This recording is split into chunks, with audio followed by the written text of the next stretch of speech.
Hi everyone. This is going to be a hip stability series, a standing hip stability series. So these exercises are for anyone who maybe stands like this, who has an overstretched hip, or who walks with a lot of sway. It could be someone with a hip injury like a labral tear, or you're coming back from a hip surgery, or maybe you had some other injury around your hip and the strength of your hip has been inhibited. All of these exercises are going to be standing.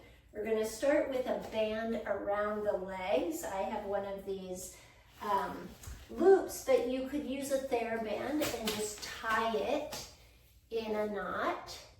And we're going to start with little mini squats. So you're going to have your legs a little bit wider than the hips, and you're just hinging back and up.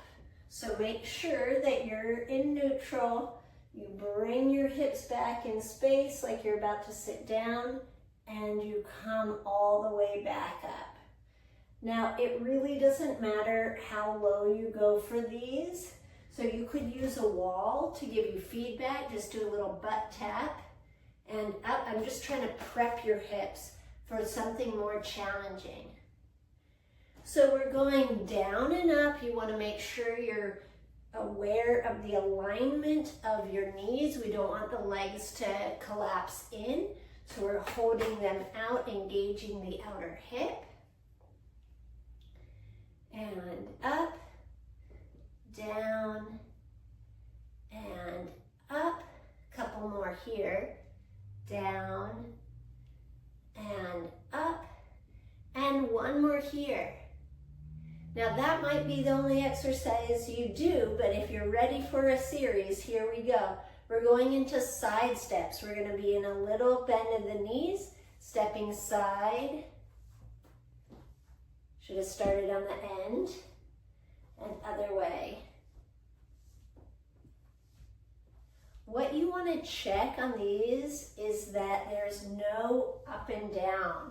So we don't want to do it like this, right? You're keeping your pelvis super level. We're trying to press with the muscles at the outside of the hip. And if I had more space, I would do further. I would do maybe 10 steps to the side and 10 back, but I only have room for 5.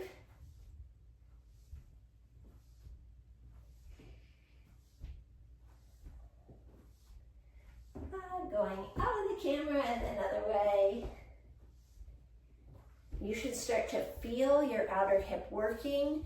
I'm using a yellow band, which is relatively light, but you could use, depending on what bands you have, medium, light, medium. You could even do without a band at first if you're just trying to get used to the idea of working your hips.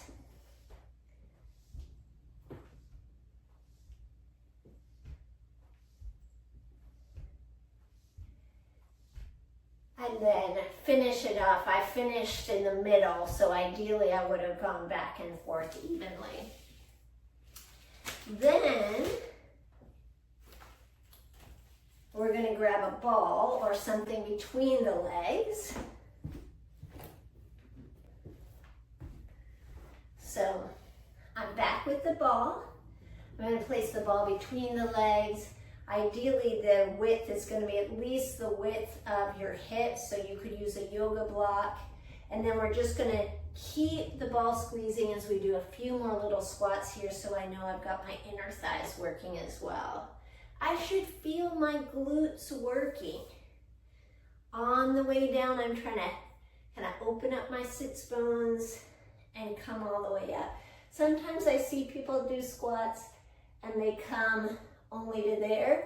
Try to get all the way up and back. The other thing that I often see is a release of the tailbone. So you don't want to arch your back. We're hinging at the hips. Back and up, just getting those inner thighs going back and up, back, and up. Let's do a couple more here. Back, and up, and one more. Back, and up. All right, so that was your warm-up. The next thing that we're going to do is use the ball on the wall to work the outer hip. This is why I wanted to do those warm-ups with the band so you would feel it. So what I'm doing is I'm pressing with my outer hip. I'm feeling my outer hip wrap, and I'm pressing into the ball and back. When you first do this, it might look almost like you're kind of hiking this hip up. We don't really want to, but in order to feel that outer hip engage, that's what it might look like. You know, I'm actually thinking of lifting from the base of my pelvis, pulling the heads of my femurs in towards each other. And I'm trying to deepen this little crater here in the outside of my hip.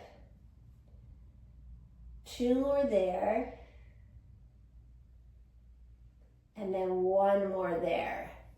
I'm going to show you, we're going to do the other side and then come back. I'll show you from the back just in case it informs you at all. So again, I have the ball sort of on my greater trochanter, or the outside of the hip. Trying to be as organized as I can in my body, drawing up through my pelvic floor, and then pressing and in. Now I have to be careful that I'm recruiting the outer hip. I'm not pushing back into a hyperextended knee, that I'm not overworking my quad. So I'm thinking of wrapping the outer hip and pressing in. Press and in. Press, holding for a second. Like I said, there might be this little lift of the pelvis at first. Press and in. 2 more, wrap and press and in. 1 more. All right, so back to the first side. We're going to make it harder. You kind of have to step in a little bit because the weight is really going to come off of that inside leg. But I don't want to lean. So again, I'm lifting from the base of my pelvis. I'm firming the heads of my femurs in. I'm wrapping around here. And I'm going to keep that outer hip engagement as I march up and down. So I'm not really putting any weight on. Now I'm just working the outside of my hip sort of to fatigue. Up and down. Up and down. Up and down. 2 more. Going for about 8, you could do more. 10, sorry, that's 8. You could do up to 10 or more. Then we're going to try to keep that engagement. I'm going to do like a single leg mini squat. So the outside of my hip is working as I go up. And then I take the leg slightly back, and I'm hinging forward and back on these. Try to keep that outer hip working. Track the knee as you go up and down. Up. Keep pressing in from the outer hip. Up. So if you have knee pain because you're not stabilized in the hip, this is a good one for you too. Down.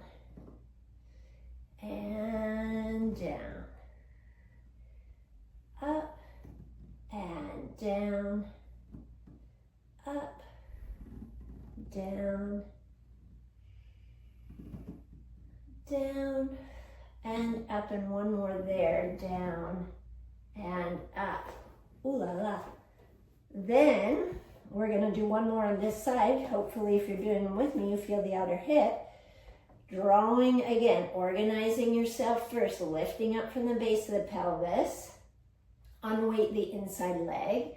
Now I'm going to turn my pelvis towards the wall just a little bit and then back in. I'm working my standing external rotators, so my clamshell muscles in neutral.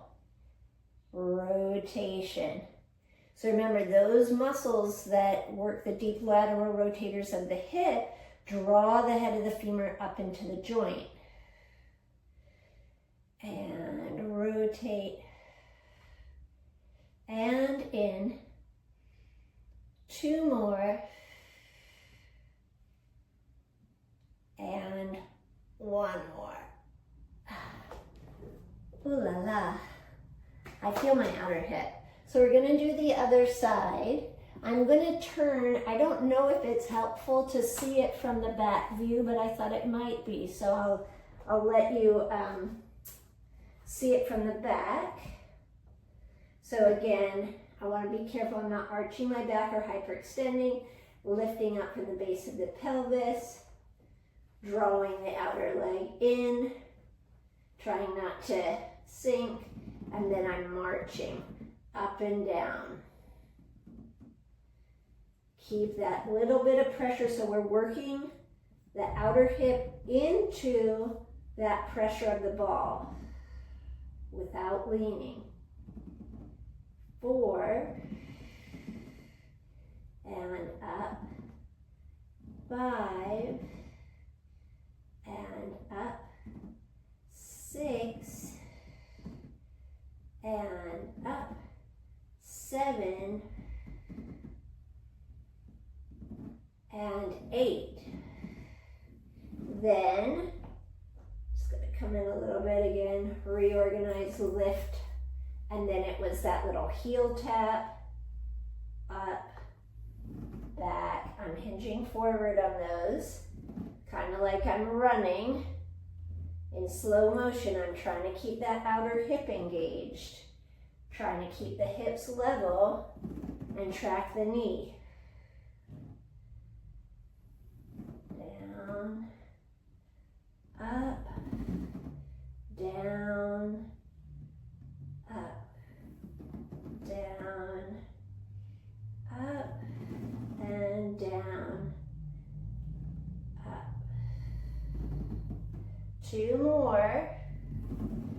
Down, up, down, up, and 1 more. And up. Then we did that standing clamshell. So 1 more time, pelvic floor, firming the outer hips in, lifting up. Gotta get close enough. There we go. And then using the rotators to motivate that turn. And back. There we go, rotate. And back. And rotate. It doesn't have to be a big movement, but the pelvis is what's turning more than the torso. Rotate. And in. Rotate. And in. 2 more. Keep lifting up from the pelvic floor. Keep firming the outer hip in. 1 more. In. And then rest that. Okay, then we're going to try 1 more in this little series. And ideally for this, you would use like a foam roller. So hold on. This is kind of tricky, this exercise. So what happens is you're pressing the foam roller into the wall with your supporting leg. So your outer hip is now engaged, now your inner leg is engaged, and you're gonna lift that leg over and rotate and back. So you can choose your height, but it's really about this supporting leg being stable and around. So if this is too high, you take it a little bit lower. and around, drawing the head of the femur up into the joint, and around, and one more up and over, and in. We're going to do that on the other side. The setup is a bit challenging. Gotta start there, and then up and over. Now I'm trying to turn my pelvis with this because I want to work the rotation in the joint, but I'm trying to keep a stable lower leg, or a stable leg, and move my pelvis around it. Up and over, and up and back, up and over, up and back, 2 more, and up and back, and 1 more, and up and back. All right, so that is at least a start of a standing hip stability series. We can challenge it more and more. I'm sure I'll make more videos, but I feel like that's a good start. So see where you get with that, and I'll see you soon.